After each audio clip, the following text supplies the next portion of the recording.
台南市积极咧推广囡仔自细汉活读的重要性。市员曾培雅每合台南市社都赛主会捐赠台南24间国小价值100万的册3000本，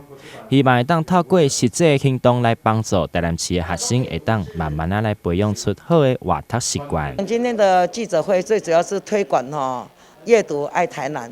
我想阅读的孩子他能够专注他的思考，而且他能极短的时间得到最好的学习，还有比较没有一些的焦虑，让孩子更专注于在学习。今天我能够穿针引线是我的荣幸。那本身呢，我们台南呢虽然是文化首都，但是在黄市长带领之下，成为全台数1数2的阅读城市啊。现今虽然吸收新知的方式有非常多元但是呢，阅读这件事情还是我们的根本啊。那本次的一个捐书活动，就是希望培养小朋友呢能够有提升更多的一个阅读的习惯以及兴趣那在阅读当中得到知识与乐趣。那也希望我们台南市呢，除了是文化古都以外，也一样是能够作为第1名的一个书香城市啊。市长惠特嘛特别抽出时间来向市员和社都赛主会表达感谢，感谢大家共同来为台南的基层教育努力的付出，让学校和学生会当有更完善的资源会当利用。我们真的非常非常感谢，因为这样子可以让我们孩子这个阅读阅读的这个数量更多。那事实上，台南市的学校的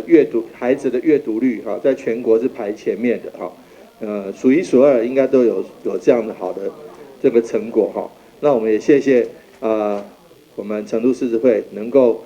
共襄盛举，能够这不是抛砖引玉这是抛玉引玉因为3000册真的是非常多的一个数量，它能够帮忙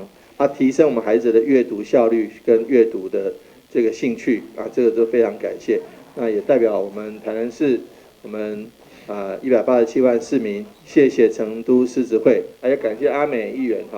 他能够穿针引线来这个帮忙